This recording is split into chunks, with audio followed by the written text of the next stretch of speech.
Alright, so understanding, identifying, and supporting ADHD, whether that be through medication or therapy, is life-changing. And yes, as well, don't worry, I will be putting this in Rocket League terms further on for all you degenerates to understand.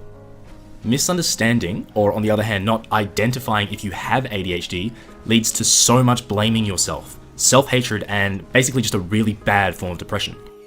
I'm mainly creating this as a resource, a talk that I wish was given to me when I was younger. The resulting depression and mental health issues that hit me like a truck were due to a misunderstanding of how I actually worked. As a kid, ADHD was never on the table for me. I was suffering, but really never got an explanation that would have truly helped me. I wasn't informed nor told that it was possible that something could be wrong, because in everyone else's eyes, I snuck by. I was just lazy, I didn't apply myself. For ADHD, your cards are different, your functioning is fundamentally different. Having your legs chopped off through thinking you work the same as everyone else is an absolute snowball effect. It's a destructive feedback loop, and hopefully with this I can help people not feel so alone with their issues, stop people suffering the same way that I did. Okay, so the first thing to understand is that ADHD is causative of depression. That is to say that those with ADHD are at a much greater risk of developing mental health issues. Wrap your head around this, alright? 96% of people with ADHD go on to develop depression. What's the reverse of that? 30% of people with depression find out they have ADHD. Early on in my childhood, I concluded that I was an idiot compared to everyone else. They had the same workload that I did, but I couldn't handle it. This, in turn, kick-started an inferiority complex. In my head, I was worse than everyone else. I was fast-tracked into depression at 15? I concluded that I was the issue. And honestly, to me, it was pretty logical. All of my peers had energy left over. They were functioning and achieving results. For me, oblivious to my ADHD, I was doing exactly what everyone else was doing, but I was the only one exhausted. I couldn't take the constant stress. I had no concept that everyone else wasn't struggling and stressing the way I was. Others were able to study 4 hours and achieve 4 hours of actual work. They weren't stressed and exhausted by the end of it. For me, I was barely holding on. I would sit there for 4 hours and only function for the last hour. Was I really that lazy? Do lazy people destroy themselves with stress? No, of course they don't. Unbeknownst to me, I only functioned at the very last minute, stressing the whole way there. I didn't intentionally do this, but it's how ADHD works, something I like to call panic environment functioning. Functioning only when it's do or die. Fluking exams was not a fluke. It's a key explanation for how ADHD works, something I wish I'd known. You are not an idiot. Fundamentally, you just work differently. You repeat the same cycle of last-minute function, which constantly reinforces this habit of only functioning in a panic environment.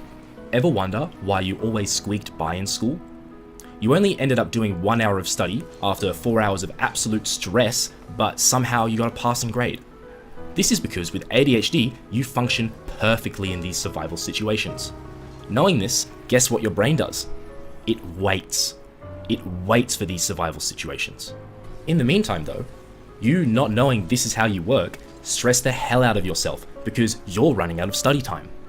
You are genetically built to function your absolute best in these panic environments. You actually function way better than others here. Understanding this, working with it, and accepting it is fundamental. Time and time again, I'd stay up all night long, forcing myself to work, sitting there, stressed out of my mind, watching myself do nothing. Unconsciously, my brain was just waiting for the last minute. It knew how I functioned. I was hating myself until finally, 7 hours in, at 5 AM in the morning, I'd done 2 hours of work. But those 2 hours were equivalent to 4 hours for other people. I did this for every test. That much stress at a young age is horrible. I thought that everyone else suffered like I did, but they got A grades and weren't dying from stress. The obvious conclusion for me at that age was I was an idiot. I thought everyone else had the same cards that I had. The resulting depression from comparing my results and stress to others was horrid. I squeaked by, and because of that, nobody noticed something was wrong. The hundreds of times I'd hear, maybe if he worked harder, maybe if he applied himself. I wasn't applying myself. You can't be serious, right? This reinforcement from others about my lack of effort fed a cycle of self-hatred. Okay, so if I'm not applying myself, I'll do 8 hours instead of 4, right? 8 hours of stress, staring at my work, and I'm even more exhausted. Guess what? I only did work for the last 2 hours. Hopefully by now, you relate to this cycle. It's finally time to put it in Rocket League terms. You are a very special Champ 2 player. When you have 0 boost, you are functioning in a survival environment, a panic situation. You, with ADHD, are naturally incredible with 0 boost. The plays that you pull off are SSL tier, twice as good as everyone else in your rank. Because of this, you reinforced over and over again this habit of unconsciously trying to get to 0 boost, because that's where you function best. When you do have boost, you suck. Diamond 1 at best, absolute dog water of a player, right? The only reason you don't demote from champ is because of how well you play with 0 boost. You squeak by because of panic environment functioning. People accept that maybe you're just a mid player. There's nothing wrong with you. I mean, you pull off amazing things sometimes. Other players without ADHD can utilize 100 boost as if they had 0. Basic champ gameplay all around. They don't hesitate, they don't stress about failing because they aren't forced to panic to play good. They don't have the need to default back to 0 boost because when they have 100, they're as good as they are with 0.